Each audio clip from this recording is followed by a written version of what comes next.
Welcome back, accomplices. We are back with season 3, and after this week, that's about how many brain cells I have left.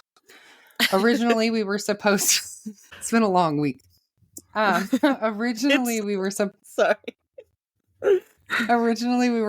to release this episode for Mother's Day, but it's now Father's Day, so happy Father's Day to all the dads out there, whether it be biological or otherwise. Yes, happy Father's Day. We apologize for the minor hiatus, but as we were gearing up to kick off season 3, life had us on a roller coaster. Tara's grandma fell and broke her hip the day we were supposed to record last, and my family got some pretty unsettling news. Turns out my son's paraeducator is a fucking pervert. The fucking monster is in jail for soliciting minors for sex while he fucking worked with minors. My son is in kindergarten, by the way, and he was his para in there. He worked with the same age range that he admitted to being sexually attracted to / actually had sexual contact with. It's absolutely disgusting. And then what just creeps me out and disturbs me is he is right next to my son in their class picture. And he worked a lot with my son because he has ADHD and his teacher doesn't particularly like him because of that. So this fuckhead had so much fucking contact with him. And also we knew this fucker. He went to school with my husband's brother. Like, I have friends that know him. Ugh. It's just gross. I did not know that he had sexual contact with the age group that he was working with. I thought it was the high schoolers because I know he also coached football, high school football. Yes. He coached pretty much every sport at the high school. He did have sexual contact and was talking to from ages 9 to 14. Oh my God. Yeah. And so he worked in the elementary school with that age range. He was the para for my son's kindergarten class. Yeah. So, he worked more with, 5-6-year-olds, but still, he was in the halls with fucking 9 to 14-year-olds all the time. Yeah. And it's just sad. That's how they do it. A lot of people who are sexual predators like that, child molesters and they pedophiles, groom them. They groom them. They also groom us as adults, the parents, the other teachers, the other faculty, they groom them too because all of not those a people single are person would have expected him to do that. Exactly. Yep. That's because he had us all tricked. Yeah. Ugh. I'm so sorry your family went through that. But in other news, we are back and we have some exciting updates for you. The last time we recorded, that douchebag Chad fucking Daybell was still on trial. But it's over now, and he was convicted of 3 counts of first-degree murder, 3 counts of conspiracy to commit first-degree murder, and insurance fraud. Whoop. Thankfully, the jury sentenced that douchebag to death. Thank you, Idaho. Fucking piece of shit. Also, Sarah Boone's trial has been rescheduled. Yet again. She appeared in court on Friday, June 6th, with her 8th attorney. And she told the judge that she is still unhappy with her representation. That woman she's just not going to be happy with anyone that is assigned to her case. So her new attorney, Patricia Cashman, was assigned to her case earlier this year, replacing a long line of attorneys who have left the case, including the one who told the judge that Boone called him a, quote, dud and a buffoon. Sarah stated in court, a dud and a buffoon. Ugh. She had stated in court on the 6th that, quote, everyone constantly blames me for why I'm on my 8th attorney. I'm not the reason for any of them, end quote. Who else would be to blame? The judge that keeps appointing her attorneys. Sarah held an envelope delivered to the judge during the hearing, which she said contained a 58-page letter. The letter is asking for the judge to intervene because she feels that her latest attorney is mistreating her. She said, quote, I still want you to be aware of what it is I am going through. It's a matter of ethics and professionalism is how she should be treating me. So, Attorney Cashman addressed the judge saying that she had spent 20 hours with Boone and had accepted collect phone calls from jail for which she will not be reimbursed. Cashman accused Boone of walking out of their previous 2 meetings after she didn't like hearing the results of the dispositions or discovery.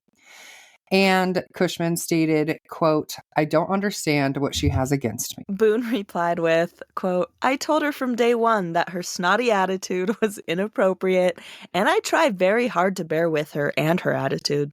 I feel that her attitude has equaled prejudice, which is not in my favor, especially considering she's going to be representing my life."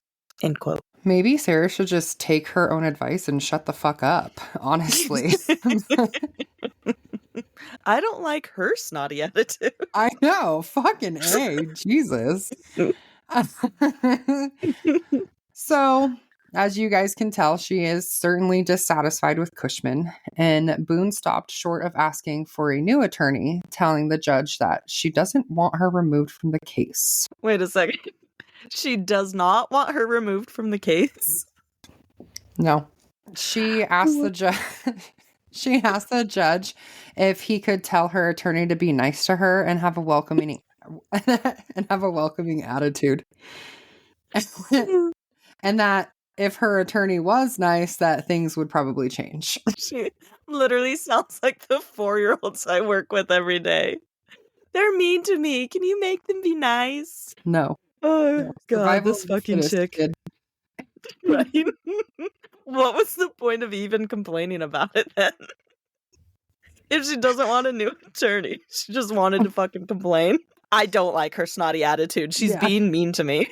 She's being mean to me. I love that Sarah thinks that she's better than everyone. Like, the girl can't even speak in complete sentences half the time. But that judge took that 58-page letter from her, and he set a tentative trial date for October 7th. So we'll see. Okay. October 7th, she will get assigned her 9th attorney. Dude, before that, she's gonna get assigned her 9th attorney. I want to get a fucking t-shirt with Sarah Boone's face on it that says, "Be nice to me." Let's do it. Let's do it. Be nice to me. Oh, God. In other news, our hometown has its very own pooper peeper. TM. Okay, so he's not really a pooper peeper. TM. But there was an adult male stuck upside down in a well. So he hasn't been identified, but knowing some of the weirdos around here, I wouldn't be surprised if he was trying to sneak a peek. It appears that Lassie got the help that was needed to get him out, though. Oh, good. I am curious as to how he got in the well, though, especially since he was upside down. Research fuck. Hi. We'll just have to research that for another day, I guess.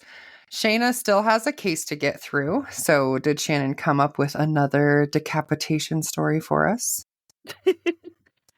Shannon was actually not involved in choosing this one. So the decapitation will have to wait till next time. We need to have her on the show sometime. Shout out to Shannon, our decapitation queen. Yes, whose TikTok shows her all her kinks now and gives her all the best decapitation videos. That's fucking perfect. Okay, so my story today. Keep in mind this was supposed to be recorded for Mother's Day. So this one was chosen because it was a mom killing her daughter. Okay, hopefully this makes sense. I tried to put it all in order and make sense with it. Today I'm doing the case of Kyneddi Miller. On the morning of April 17th, 2024, so just a couple months ago, Boone County, West Virginia sheriff's deputies were dispatched for a, quote, death call. Someone in the home dialed 911 after 14-year-old Kyneddi Miller suffered cardiac arrest.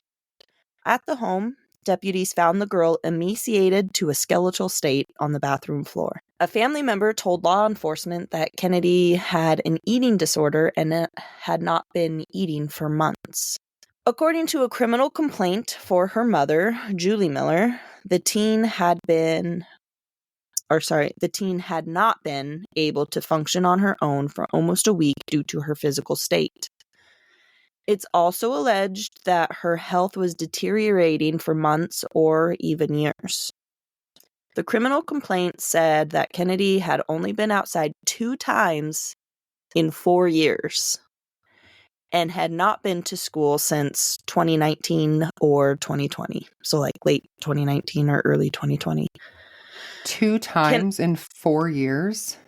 Yeah. Why didn't anybody call sooner? They did, actually. Oh, okay. Sorry. We'll get into that. So Kennedi's, quote, clear and distinct physical problems showed that the mother had not gotten help for her in at least 4 years, which is what caused her death. Also, I'm pretty stony baloney right now, too, so I'm sorry if I repeat any of this stuff in the story. The next day, on April 18th, her mother, Julie Ann Stone Miller, was arrested and is being charged with child neglect resulting in death and is being held at the Southwestern Regional Jail on a $250,000 bail. Neighbors said they were unaware of the severity of the situation and that they had seen state police making alleged wellness checks. They also said Kyneddi hadn't been seen by people in the area since 2019, but she appeared to be healthy when they saw her last. Neighbors say they knew the grandparents, and they were always respected by other members of the community. Oh, which I don't think I've mentioned. Kyneddi and her mom lived in the same house as Kennedi's grandparents. Neighbors said they never suspected any neglect or abuse in the household. So the neighbors believe the weight loss came suddenly and believed the family was planning to get her. So, public records show that the West Virginia State Police referred the case of Kyneddi Miller to Child Protective Services in March of 2023. A WVS troopers responded to the home on Cameo Road in Morrisvale, West Virginia, on March 9th, 2023, to check on the 14-year-old. As part of the welfare check, troopers said Kyneddi appeared to be okay and asked that the case be referred to CPS for follow-ups. We are going to jump back a little bit now to February 25th of 2021. That's when Julie Miller emailed former Boone County Schools Superintendent Jeff Huffman. She wrote, quote, Mr. Huffman, I have decided to homeschool Kyneddi Miller, age 11, grade 6, Madison Middle. Kyneddi has elderly grandparents she is with daily. We think homeschooling Kyneddi is best for now with the COVID-19 in order to keep our family safe, end quote. Okay, but most kids were going to school remotely anyways at that time. So that's sketchy. Both Boone County Schools and the West Virginia Department of Education said they had no records of CPS referrals related to Kyneddi. It is not known if Miller submitted homeschool student assessments required under state code or not.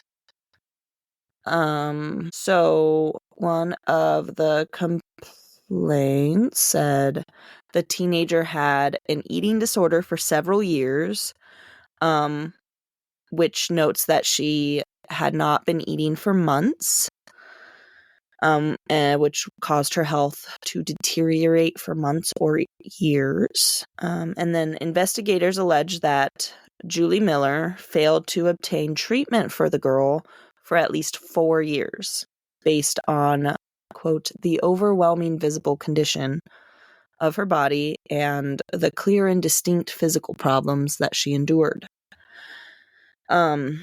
It's believed this neglect caused the death of Kyneddi. At a press conference, it was said that the alleged eating disorder mentioned by witnesses had not been diagnosed or medically documented. The sheriff, who had responded to the scene in person, called the teenager's case, quote, pretty rough. With her extreme physical emaciation, emotionally impacting the first responders. No other children were living at the brick home where the mother and daughter lived with 2 grandparents. Julie Miller faces between 3 and 15 years behind bars and or a fine of between $1,000 and $5,000 if convicted of the charge, which doesn't seem like a lot because her daughter wouldn't be dead if she didn't neglect her, but whatever. Also, Kenneddi's grandparents, Jerry Carter Stone and Donna Sue Stone, were arrested on May 20th and charged with child neglect resulting in death. They were later released on bond, though, but they're charged because they also lived in the home and failed to report any of this until she was dead. That's fucking crazy. That's my story, and I have no idea why her mom didn't. From everything I found, her mom hasn't talked at all or anything like to tell her side of the story. So who knows why she just let her daughter suffer for years. Well, and if she was innocent, I assume they were just starving her. I wonder if, were you able to find, an autopsy report for her? No, there was an article back from, I think, May 21st that said that the medical examiner hasn't, the results are still pending or whatever it said. Oh, they haven't released anything. Oh. Well, I guess we'll just keep an eye out for something. They are saying it is cardiac arrest, though, because your heart can't take all of that without getting everything. So pretty sure she died of a heart attack because she was starved. Yeah. I wonder if they were abusing her in other ways. Could have been. Yeah, because they kept claiming that she had an eating disorder, which is why she wasn't eating, but it was never documented and she was never seen for it at the doctor's office or anything. Yeah. Well, and to just blatantly not get her the help that she needed, put her in rehab or anything like that. That in itself is neglect. I mean, I guess I don't know about in West Virginia, but I know in Washington, at the age of 13 is when kiddos are legally able to make their own mental health decisions. So if she didn't want to go, but at some point when it gets bad enough, you end up not having a choice. There's that. Yeah. But we'll just keep track of that one and see if the medical examiner releases anything. And if we end up having updates, we'll share those with you guys. So, but if you guys remember last season, I think it was the last episode of the season, we started with true crime trivia. And so we are keeping that going. And since Shaina was so kind to go first last time, I'm going to do the honors this time. So my first question for you, Shaina, and also if you guys want to pause the podcast and try and answer on your own before Shaina answers, please feel free to do so. We wouldn't know either way. But see if you can try and outsmart your co-hosts here. So this Alaskan serial killer known as the Butcher Baker would kidnap women and fly them deep into the wilderness, then let them go. This created the illusion of hope, but the sick killer wanted to hunt the women and take their lives. What is the Butcher Baker's real name? Is it A, Israel Keys, B, Robert Hansen, C, Peter Sutcliffe, or D, Richard Ramirez? It is A, Israel Keys. It's B, Robert Hansen. I've honestly never heard of Robert Hansen. I could have swore. Yeah, I could have swore really? They caught Israel Keys in Alaska. Yeah. Israel Keys is actually from Stevens County, Washington. Yeah. Oh, yeah. Yep. Oh, yeah, you were going to do his case. One of these days, now that I actually have a little bit more free time, I am going to do a deep dive into him because he is nice. I love serial killer close to home. We know a few of those. So a fun fact, Robert Hansen was arrested after survivor Cindy Polson escaped his aircraft and flagged down a truck driver. She was able to describe him perfectly to police, shared that he had a stutter, identified his plane, and helped map out other possible victims and even prove she left her shoes behind as evidence. Okay, so this next one is mine. My question for you guys is, now generally known as Jack the Ripper, how was the mass murderer known at the time of his crimes? A. Angel Face. B. Candlelight Killer. C. Whitechapel Murderer. Or D. Killer from the Shadows. So I actually like Jack the Ripper. It's C. It is Whitechapel Murderer. And he was also at one point known as I think he was called Leather Apron. Did not know that. And he was believed to be H.H. Holmes, who ran the murder castle in Chicago. Yes, I have heard that theory. So there's no there's some evidence that kind of supports it, but it hasn't been myth busted yet, really, or whatever. Hasn't been proven yet. That's what I meant to say. Myth busted. Oh, gosh. So this one's kind of an easy one. So which famous actor's father is a convicted hitman who was given a life sentence after killing a federal judge in 1979? Is it A. Woody Harrelson, B. Jude Law, C. Matthew McConaughey, or D. Al Pacino? Did you say this is an easy one? Oh, yeah. Okay. Well, I know absolutely nothing about any of those actors, except I know who they are. I just don't know anything about them.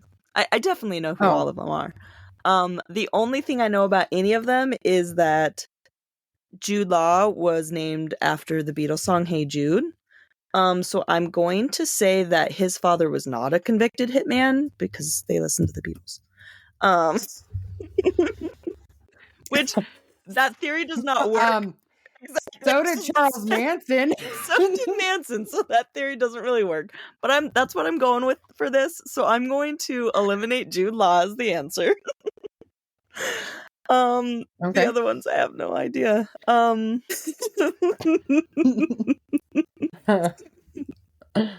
you want to try it? Do you want to try and guess? I'm just gonna go with Al Pacino because I have no fucking idea, and that sounds like a movie that he would have been in as a hitman. So it's Woody Harrelson. Had no idea. Yep.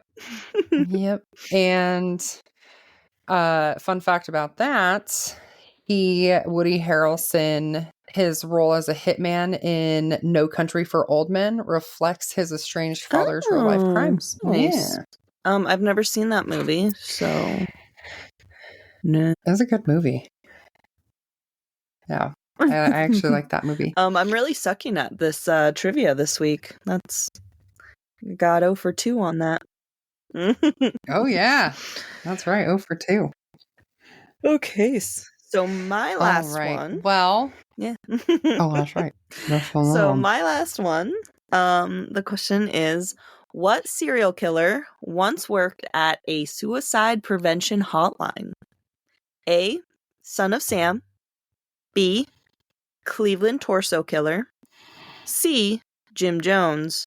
Or D. Ted Bundy. Well, I know it's not the son of Sam. It's Ted Bundy. I tried to make it seem like I didn't know the answer, but as soon as you said it, I was like, Ted Bundy. Ted Bundy. Which is he would talk to individuals in distress and potentially prevent them from taking their own lives.